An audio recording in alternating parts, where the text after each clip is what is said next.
Hi, my name is Caleb Beaver, and my field experience was at Johnson Ferry Baptist Church, where I observed multiple classrooms with the children's ministry. Also got to help out. So, why did I do this? I knew I got to explore many different classrooms this way. I got to explore a big class which had a large gathering, which had kindergartners through fifth grade.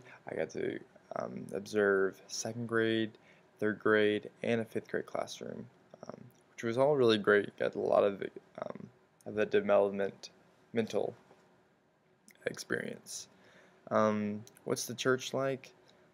It's a large church that has a large children's ministry, many classrooms, like multiple fourth grade, third grade, second grade classrooms, like three or four for each grade. The teachers that I observed were some were full-time employees of the church. Others were like summer interns. They were just helping out. And uh, there was one or two teachers that volunteered at a weekly basis. I got to observe the large gathering. So the large gathering had the kindergartners through third grade. So what this was like, it was almost like a huge production. There was like 80 kids in there, and there was a stage with projector screens on either side, and it was all themed around this sports Olympics show. So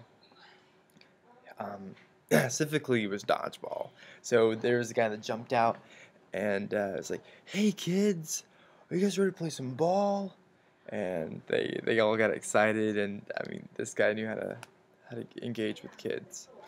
Um, there was a lot of skits, videos. There was they had the kids standing up, doing things, sitting down, listening to the lesson, then going to see a video, then the lesson again, then the video, then there was a skit. There was a lot of things going on, which was really good for the students.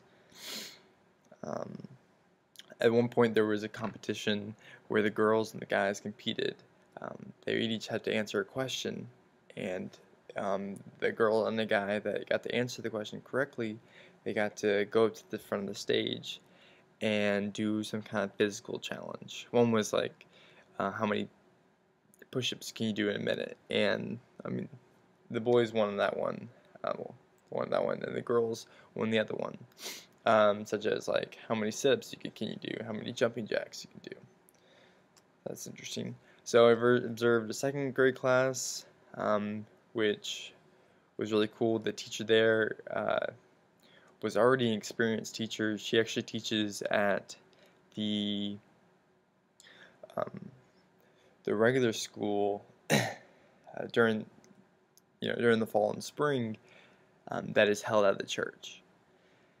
So at this classroom, we went through a lesson that had included like a metaphor of running the race, of like running the race, which is like a metaphor for um, you know living the Christian life and enduring the trials that comes with that.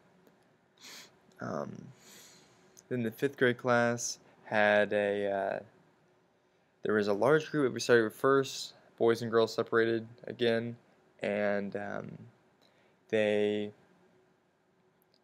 we were talking. There were a lot of announcements, some funny videos, and then there was small group time, where I followed this group in. There was about six guys, six boys, fifth grade guys, and one older gentleman. He was the teacher, and I was kind of I was the observer. This was interesting because the guy had us watch a video, which was not. I mean, it wasn't that great, but it was 20 minutes long, and then after that, he's reiterated what was in the video for 10 minutes. So that was interesting. For the third grade class, this one was kind of crazy. There was not really any classroom management. I walked in, boys were playing with Legos, girls were painting, and I didn't really know what was going on.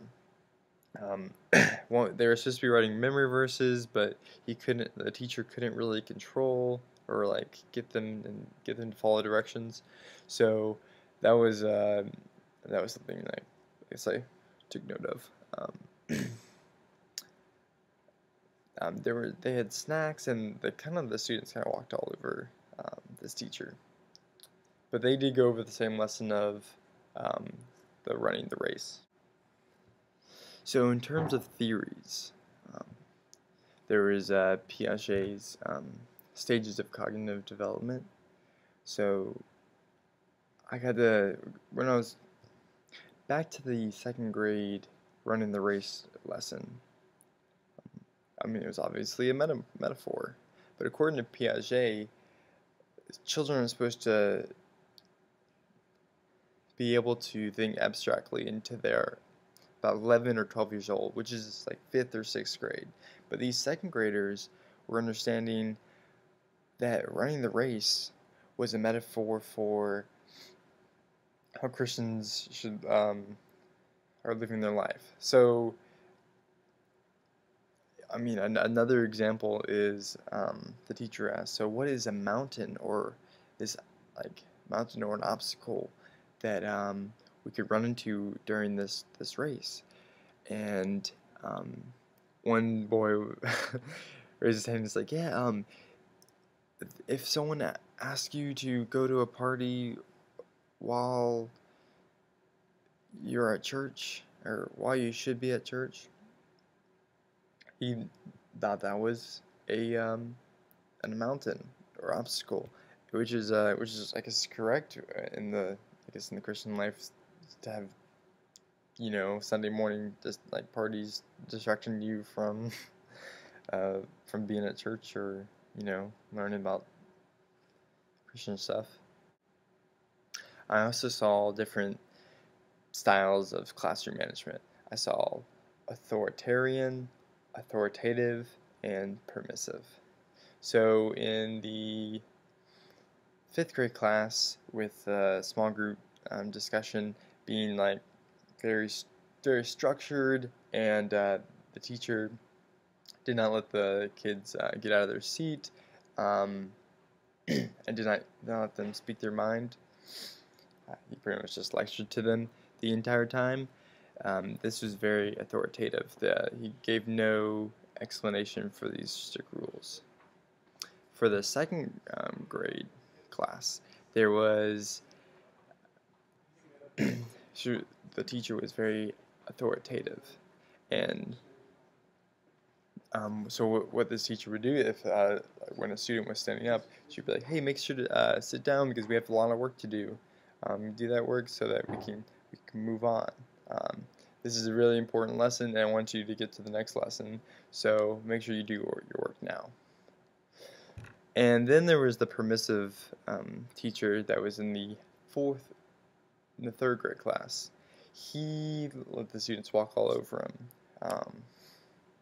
So when he's like, I told one student to go and write down your, stop playing with Legos and go down to write your memory verse. The student didn't listen, and there was no punishment. Also, the teacher would just interrupt his lesson if someone asked him, "Hey, I want a snack." He would just stop in the middle of his lesson, get up, go get some apple slices, and then deliver it to the student, which was kind of crazy. But he was like at the whim of the students. Yeah. And I also saw gender differences. So there was the difference between girls and guys. Girls and guys were definitely separated for most of these classes. So with in terms of physicality, we talk about the big, large group that I was talking about. They when they did their physical competitions, the girls and the guys actually performed very similarly. Like they traded off on winning. So guys had more push-ups, girls had more sit-ups, girls had more jumping jacks, and so it's kind of like they were kind of really close though. and how many of these physical things they could do in a minute. However, in terms of interest, the girls, especially in the 3rd and 5th grade classes, when they had time to play, the girls would play like with paint, while the guys did like video games and play with Legos. So that was interesting. And then, which kind of goes with like girls are often more associated with the abstract side of well, I guess this is the right side of my brain, the abstract side of the brain, and the guys more associated with the logic side of the brain. One thing I learned from this field experience was how important classroom management is. So authoritarian and the permissive teacher, like their students probably they really weren't learning that much. Just being walked on over and um, just having the teacher just talk straight to you and just being forced to listen. Authoritative, it seems like the way to go. Having strict rules, but having reasonings behind them. One thing I'll definitely pull from all this is to use the engaging techniques that the 5th grade, the large group students had, and the 2nd grade classroom had. They definitely had the students going up, having videos, having like, let's go around the room, let's like move around, and doing things to keep the students engaged, and which is really important for memory. What would have changed about this field experience? I probably would have visited the high school ministry.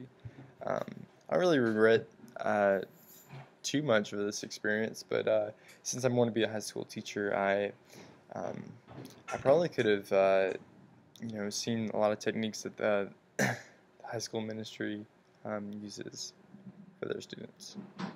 All right, my name's Caleb Beaver, and I'm signing off.